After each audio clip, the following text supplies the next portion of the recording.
পদ্মা সেতুর অর্থ বন্ধ করলো ডক্টর ইউনূস। আর খালেদা জিয়া বলেছিল যে জোড়াতালি দিয়ে পদ্মা সেতু বানাচ্ছে, তাদেরকে কি করা উচিত? পদ্মা সেতুতে নিয়ে যে ওখান থেকে পদ্মা নদীতে টুস করে ফেলে দেওয়া উচিত।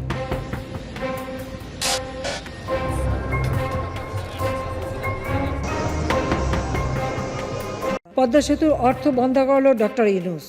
আর খালেদা জিয়া বলেছিল যে জোড়াতালি দিয়ে পদ্মা সেতু বানাচ্ছে, তাদেরকে কি করা উচিত? পদ্মা সেতুতে নিয়ে যে ওখান থেকে পদ্মা নদীতে টুস করে ফেলে দেওয়া উচিত।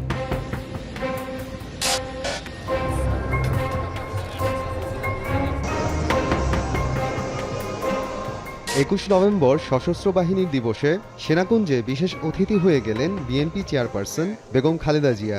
সংবর্ধনা অনুষ্ঠানে তার সঙ্গে কুশল বিনিময় করেছেন অন্তর্বর্তী সরকারের প্রধান উপদেষ্টা অধ্যাপক ডক্টর মোহাম্মদ ইউনূস। পাশাপাশি চেয়ারে বসে কথা বলতে দেখা গেছে দুজনকে, ছিলেন বেশ হাস্যোজ্জ্বল। প্রধান উপদেষ্টার অফিসিয়াল ফেসবুক পেজেও শেয়ার করা হয়েছে কয়েকটি ছবি। তবে সবকিছু ছাপিয়ে সবখানে আলোচনায় বেগম জিয়া ও ডক্টর ইউনূস।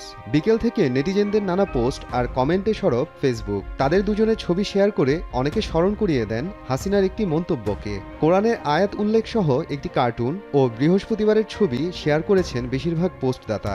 দম্ভ নিয়ে মহান সৃষ্টিকর্তার বাণীও তুলে ধরেছেন তারা। সামাজিক যোগাযোগ মাধ্যমের এই ট্রেন্ডে গা ভাসিয়েছেন আইন উপদেষ্টা আসিফ নজরুল নিজেও। শেখ হাসিনাকে ইঙ্গিত করে পোস্ট দিয়েছেন রাষ্ট্রদূত ও সাংবাদিক মুশফিকুল ফজল আনসারি। আবার অনেক ব্যবহারকারী শেখ হাসিনাকে ইঙ্গিত করে বলেছেন, দেখুন আপনি কোথায় আর বেগম জিয়া ও ইউনূস কোথায়। এক যুগ পর সেনাকুঞ্জে সশস্ত্র বাহিনী দিবসের সংবর্ধনা অনুষ্ঠানে যোগ দেন বিএনপির চেয়ারপারসন খালেদা জিয়া। সেনাকুঞ্জের অনুষ্ঠানে তিনি ছিলেন সবার মনোযোগের কেন্দ্রবিন্দু। প্রধান উপদেষ্টা ডক্টর মোহাম্মদ ইউনূস, সামরিক কর্মকর্তা এবং বিশিষ্টজনরাও তার উপস্থিতিতে উচ্ছ্বসিত হন। আলাপচারিতায় অংশ নেন তরুণ উপদেষ্টা নাহিদ, আসিফ ও মাহফুজও। অনুষ্ঠানে প্রধান অতিথি হিসেবে বক্তৃতার শুরুতেই বেগম জিয়াকে অনুষ্ঠানে স্বাগত এবং অংশগ্রহণের জন্য ধন্যবাদ জানান অধ্যাপক ইউনূস। বেগম খালেদা জিয়া আজ এখানে আমাদের মধ্যে উপস্থিত আছেন। এক যুগ ধরে তিনি এই মহাসম্মেলনীতে অংশগ্রহণ করার সুযোগ পান নাই, আজকে সুযোগ পেয়েছেন। আমরা সবাই আনন্দিত এবং গর্বিত যে আমরা এই সুযোগ দিতে পেরেছি আপনাকে। শারীরিক অসুস্থতা সত্ত্বেও এই বিশেষ দিবসে সবার সঙ্গে শরীক হওয়ার জন্য আপনাকে আবারও ধন্যবাদ। আমরা তার আশু রোগমুক্তি কামনা করছি এবং এই অনুষ্ঠানে বিশেষভাবে স্বাগত জানাচ্ছি।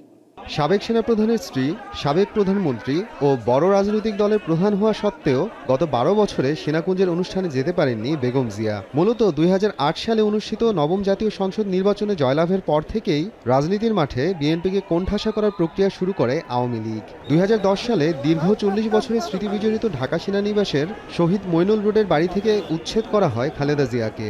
২০১৩ সালের ডিসেম্বরে বিএনপির কর্মসূচিতে বাধা দিতে খালেদা জিয়ার ফিরোজা বাসভবনের সামনে রেখে দেওয়া হয় বালুভর্তি ৫ থেকে ৬টি ট্রাক। ২০১৫ সালে তার নামে জারি করা হয় গ্রেফতারি পরোয়ানা। ২০১৮ সালে দুর্নীতি মামলায় দেয়া হয় ৭ বছরের কারাদণ্ড। ২০২০ সাল পর্যন্ত কারাগারেই বন্দী ছিলেন বেগম খালেদা জিয়া। পরে কারাগার থেকে মুক্তি দিলেও বাসায় থাকতে হয় তাকে। সরকারের এমন প্রক্রিয়াকে কার্যত গৃহবন্দী রাখার সঙ্গেই তুলনা করে বারবার বক্তব্য দিয়েছে বিএনপি নেতারা। তবে সুযোগ পেলেই বিএনপি নেত্রীকে নিয়ে তুচ্ছতাচ্ছিল্য করতেন শেখ হাসিনা।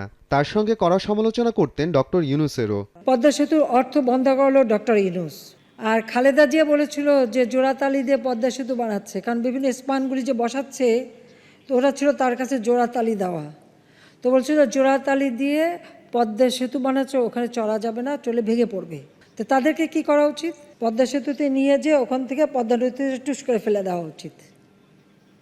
আর যিনি আমাদের এটা এমডি পদের জন্য পদ্মা সেতুর মতো সেতুর টাকা বন্ধ করেছে, তাকেও আবার পদ্মা নদীতে দিয়ে 2টা চুবনি দিয়ে উঠাই নেওয়া উচিত, মরে যাতে না যায়। একটু পদ্মা নদীতে চুবনি দিয়ে সেতুতে তুলে দেওয়া উচিত, তাহলে যদি এদের শিক্ষা হয়।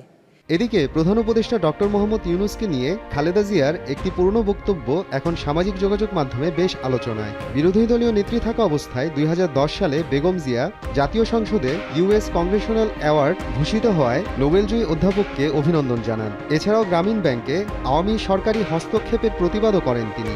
শুধু তিনিই নন, বিএনপি সবসময় ডক্টর ইউনূসের উপর চলা বিচারিক হয়রানির প্রতিবাদ জানিয়েছে।